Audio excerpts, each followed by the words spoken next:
Salut tout le monde, j'espère que vous allez bien et bienvenue dans cette nouvelle vidéo. Donc aujourd'hui, je vais vous présenter 5 livres qui ont littéralement changé ma vie et qui m'ont aidé à me développer en tant que trader et également dans ma vie personnelle. Donc dans les dernières années, j'ai fait beaucoup de développement personnel. J'ai tout le temps essayé de m'améliorer de plusieurs façons et évidemment la lecture en fait partie. Et dans cette vidéo, j'ai choisi donc les livres qui ont eu le plus grand impact et j'ai voulu vous les partager. Donc si c'est un concept de vidéo qui vous plaît, mettez-y un like et si je vois qu'il y a beaucoup de likes et que vous aimez vraiment cette vidéo-là, je vais considérer en faire une deuxième éventuellement où est-ce que je vous partage d'autres livres qui ont également eu un impact dans ma vie. Donc mettez-y un like et comme j'ai dit, abonnez-vous à la chaîne également si ce n'est pas déjà fait. Donc avant de vous présenter ces 5 livres, j'aimerais apporter une précision quand même importante. Premièrement, je vais vous présenter aujourd'hui des livres de trading et également de développement personnel. Je pense que les deux travaillent ensemble. Si on veut avoir du succès en trading,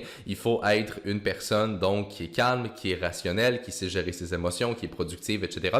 Et donc, c'est des livres qui vont autant vous aider pour le trading que pour ce côté-là. Et l'autre précision que je voulais apporter, c'est tout simplement que je ne pense pas qu'on peut apprendre à trader seulement avec des livres. Et je voulais juste en parler un petit peu au début de la vidéo pour que vous compreniez réellement l'utilité en fait de ces livres-là.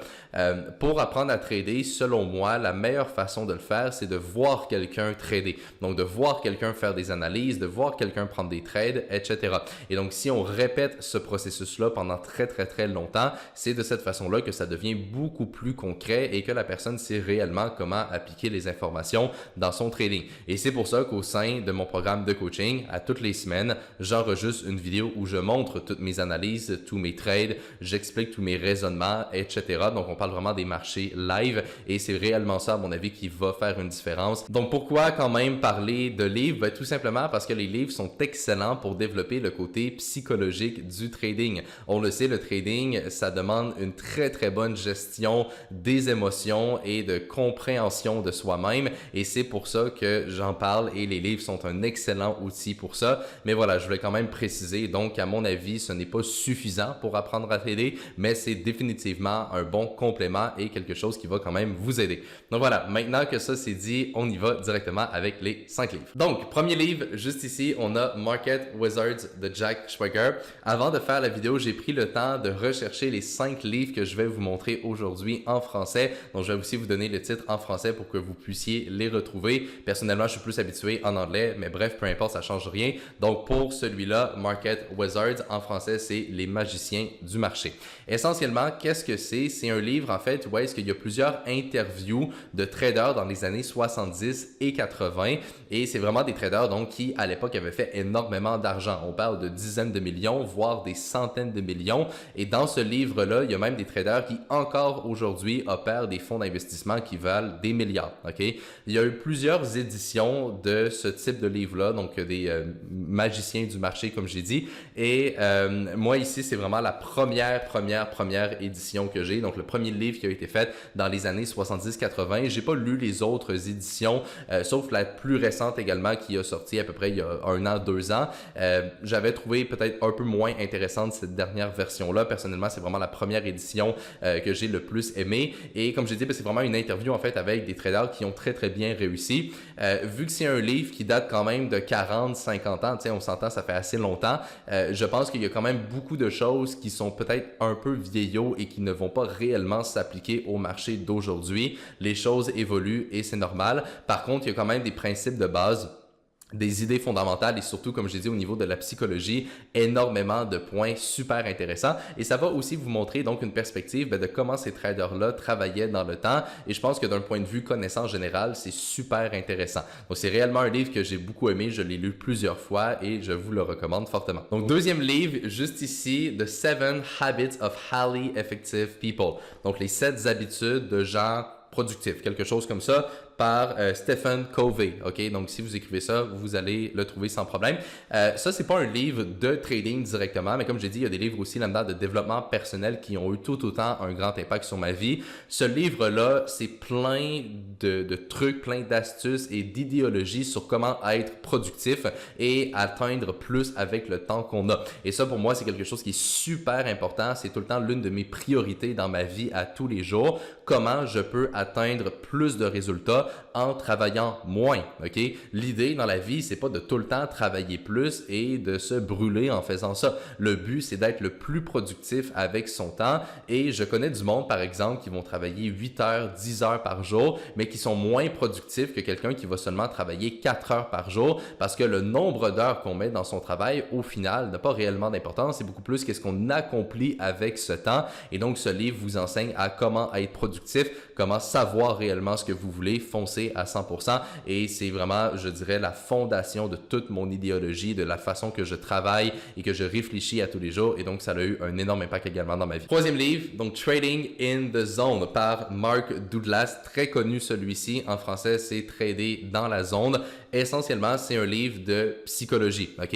Comment réfléchir en tant que trader. On parle beaucoup dans ce livre-là de tout ce qui est probabilité. Donc, comment réfléchir selon des probabilités. C'est quelque chose qu'en tant qu'être humain, dans la société d'aujourd'hui, on n'a pas vraiment l'habitude de faire, mais c'est la base de n'importe quel bon trader qui sait être performant et constant sur les marchés. Donc, c'est un livre qui vous enseigne la psychologie d'un trader. C'est quelque chose qui est très bénéfique et comme j'ai dit, qui est très souvent même négligé en trading. Et c'est malheureux parce que la grande majorité des gens qui perdent de l'argent en trading, c'est parce qu'ils ne savent pas gérer leurs émotions. Ils ne savent pas comment gérer les situations de gain, les situations de perte. Ils deviennent euphoriques. Bref, plein de problèmes reliés à la psychologie et aux émotions. Et ça, je vous dirais, c'est vraiment le livre que j'ai lu personnellement qui m'a le plus aidé par rapport à ça. Tous les livres de productivité également, comme en général, mais celui-là, c'est beaucoup plus relié au trading en lui-même et ça va vous donner une très bonne idée donc de comment gérer vos émotions et surtout votre état d'esprit. Quatrième livre juste ici, Outwitting the Devil de Napoleon Hill. Donc, être plus malin que le diable. C'est ça le titre en français. Ça, c'est un livre un peu spécial. Puis je vais quand même vous mettre en garde là-dessus parce que c'est un livre qui est assez intense. Ce que je veux dire, là, c'est que premièrement, c'est un livre qui a été écrit de mémoire dans les années 30, dans les années 40, quelque chose comme ça. Fait que ça fait très longtemps. Et pendant plus de 70 ans, le livre n'a pas été publié parce qu'il était trop controversé pour la société, ok? Fait que c'est un livre que j'ai trouvé extrêmement intéressant. C'est vraiment l'un de mes livres préférés. Je l'ai lu énormément de fois. Puis essentiellement, pour vous mettre en contexte, c'est un livre en fait où est-ce que Napoleon Hill, donc l'auteur, va faire une conversation. Donc, il va parler avec le diable, ok? Et qu'est-ce que le diable? C'est tous les facettes, on va dire, de notre société qui sont peut-être un peu arriérées ou qui vont pas réellement bénéficier les gens. Et donc, le livre explique pourquoi ça fonctionne comme ça. Et ça nous apprend également à comprendre ses propres émotions, tous les caractères un peu plus négatifs de l'être humain. Par exemple, pourquoi on mange autant de fast-food, pourquoi la plupart des gens ne sont pas en santé, pourquoi les gens procrastinent. Bref, tous ces points-là qui vont nuire au final aux personnes, c'est exactement ce qui est expliqué dans ce livre. Donc, pourquoi c'est le cas et surtout comment réussir à surmonter, donc à devenir plus malin que le diable. C'est vraiment ça l'idée du livre et c'est à mon avis... Très honnêtement, là, parmi ces 5 livres-là, c'est peut-être celui-là qui a eu le plus d'impact dans ma vie. Puis la raison, c'est tout simplement que je pense que dans la vie, c'est important de savoir quoi faire pour réussir, mais c'est encore plus important de savoir quoi ne pas faire. Ok, donc c'est quoi les erreurs à éviter. Et c'est vraiment là-dessus que ce livre est écrit, tout simplement. Donc voilà, extrêmement bon livre, un peu controversé, un peu spécial. Vous allez voir si vous prenez le temps de le lire. Il y a des concepts un peu qui sortent vraiment de l'ordinaire, mais j'adore. C'est vraiment, c'est un chef-d'œuvre, tout simplement. Et le dernier livre, on repart sur quelque chose de trading, Reminiscences of a Stock Operator, par Edwin Lefebvre. Donc, essentiellement, qu'est-ce que c'est? Premièrement, en français, c'est Mémoires d'un spéculateur. C'est la biographie de Jesse Livermore, ok? Jesse Livermore, c'est un trader dans le début des années 1900, donc ça fait quand même très longtemps. Et c'est quelqu'un qui a fait fortune en trading, qui a perdu sa fortune et qui l'a refait plusieurs fois. C'est une histoire qui est complètement hallucinante. C'est quelqu'un qui a eu énormément de périodes de hausse et de périodes beaucoup plus négatives, autant dans sa vie que dans son trading. On parle de centaines de millions qu'il a réussi à faire et à perdre plusieurs fois. Donc, c'est une histoire qui est complètement hallucinante et c'est une histoire qui finit un peu mal également. Donc, je vais vous laisser le suspense si vous voulez lire le livre.